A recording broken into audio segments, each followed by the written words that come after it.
আমরা কোনো সরকারের চাটুকর নই, কোনো সরকারের সুবিধাভোগী নই।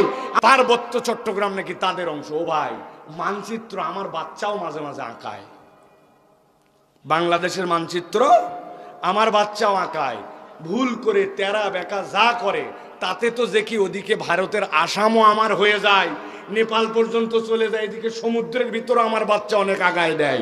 কিন্তু আসলে কি এই আমার বাচ্চার আঁকানোতে বাংলাদেশের সীমান্ত কম বেশি হয়?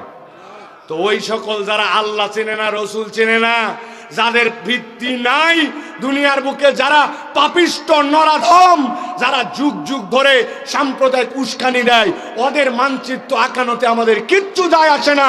বরং আমরা দায়িত্বহীন কণ্ঠে বলতে চাই, এমন একদিন আসবে তুমি যদি শুধরায় না যাও, তোমার মানচিত্রের অস্তিত্বই তুমি ঠিক রাখতে পারবে না। কার মানচিত্র নিয়ে খেলা?